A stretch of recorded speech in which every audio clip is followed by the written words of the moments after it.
Ripoti kuhusu vifo vya wanafunzi 15 wa Kakamega Primary kutolewa kwa umma, uchunguzi ukikamilika. Mahakama yaagiza serikali kusitisha safari ya ndege kuja humu nchini kutoka China. Nasema Kenya haina uwezo ya kupambana na virusi vya corona.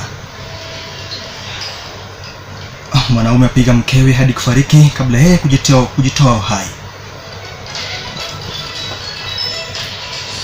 Na umaskini msukuma mwanamke kuuza watoto wake kwa kima cha shilingi 200,000 kila mmoja.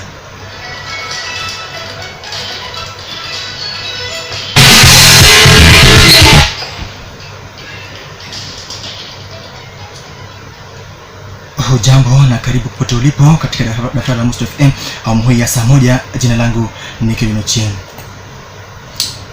Ripoti ya uchunguzi ya kubaini chanzo cha mkasa wa mkanyagano uliotokea katika shule ya msingi ya Kakamega na kusababisha vifo vya wanafunzi 15 na wengine kujeruhiwa mapema mwezi huu itawekwa kwa umma pindi uchunguzi wake utakapokamilika. Haya kwa mujibu wa gavana wa Kilifi Oparanya, ambaye alisema haya alipokuwa akiwakabidhi hundi ama kupenda check familia zilizoathiriwa katika mkasa huo.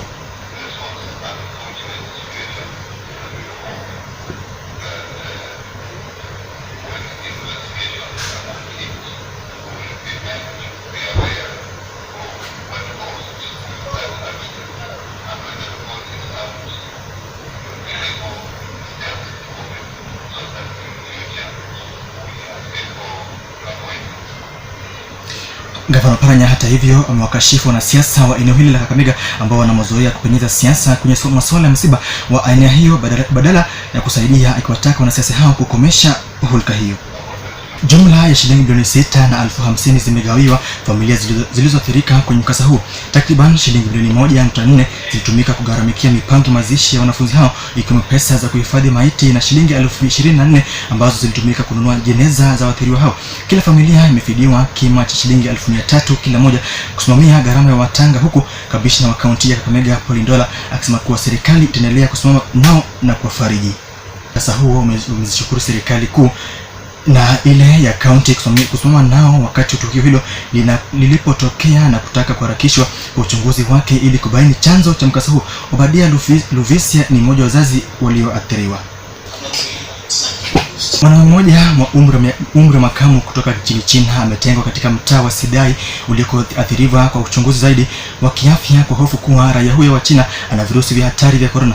Naibu County Commissioner wa Machakos David Juma amesema kwamba mwanaume huyo aliingia humo nchini juma hili kutoka nchini China akaanza kuhisi maumivu.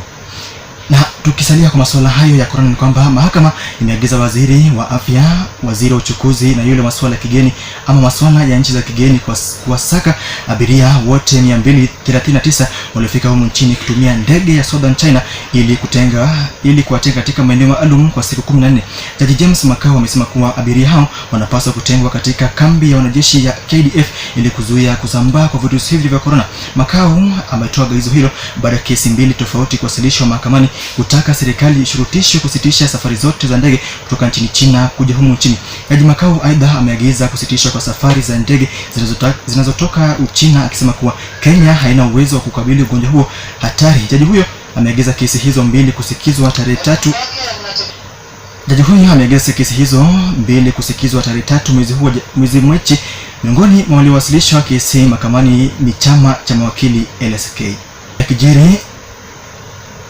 Haya kijiri kwamba tetesi kali zimebuliwa kuhusiana na ripoti ya kusimamishwa kwa kazi mfanyikazi wa shirika la ndege la Kenya Airways alifichua kuwa kwa kupiga picha ndege ya China iliyokuwa imewabeba abiria 139 ama 239 katika uwanja wa kimataifa ya ndege wa Jomo Kenyatta.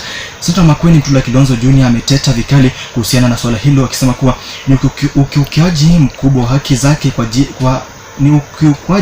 mkubwa wa haki zake wa mfanyikazi huyo kwa jina Ali Gire. Kwa mujibu wa Senator Kilonzo, kifungu cha sheria 232 cha katiba cha Kenya, mfanyikazi huyo alistahili kupandishwa cheo na mkubwa wake anapaswa kusimamishwa kazini au kufutwa. Ajiri hayo ni kwamba ugonjwa wa corona hadi sasa imewaua watu wapatao 3,000, zaidi ya watu 82 wakiwa wameambukizwa ugonjwa huo na watu wapatao 33 wakiwa wameponea virusi hivyo. Na je, ugonjwa wa corona una dalili zipi na watu wepi wanaoathirika? Mwanahabari wetu Clarence Majani anatukamilishia taarifa hiyo. Samahani, tutarudia taarifa hiyo kwa sababu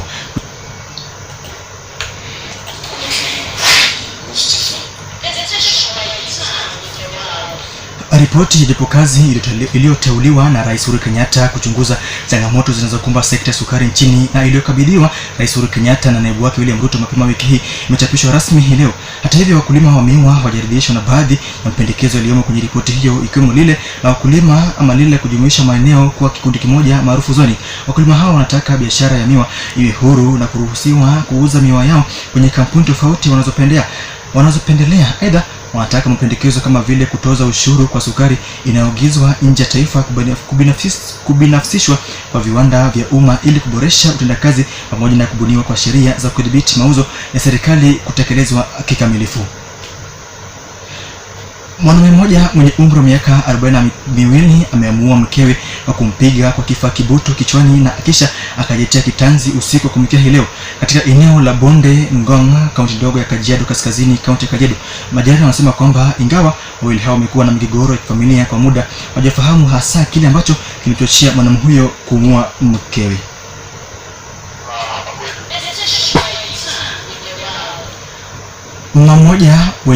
Mama mmoja wa miaka 35 anazuiliwa na polisi wa Donyo Sabuk baada ya kutoa mbaroni katika kijiji cha Kwasau, kaunti ya Machakos, kwa madai ya kuwauza watoto wake wawili wa kike.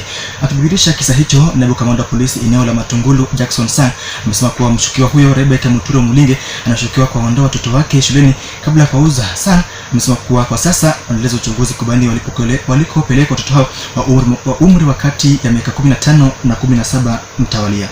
Mwanamke huyo wa kule Machakos akitafutwa kwa kosa la kuwauza watoto wake kule Migori. Ni kwamba mwanamke mmoja katika kaunti ya Migori anataka kuwauza watoto wake wawili kati ya wanne. Teresa Mosang ametaja kukosa kwa shamba Biko unamsukuma kuwauza wanawe hao wawili kwa shilingi 200,000 kila mmoja. Mosang anasema kwamba watoto wake wana baba tofauti ambao walimtoroka pindi alipopata ujauzito. Kulingana na mwanamke huyo, watoto ambao anataka kuwauza ni wa kike wa darasa la 5 na mwingine wa mchanga. Amesema kuwa amekuwa akiishi kwamba akiombaomba mtaani ili kujikimu kimaisha, hulka ambayo amesema ameapa kuacha pindi atakapofanikiwa kuwauza watoto wake hao wawili. Kufikia hapo nahitimisha dafla la Must FM awamu saa 1. Nashukuru wote waliofanikisha habari za leo awamu hii ya saa 1. Jina langu ni Kevin Ochieng.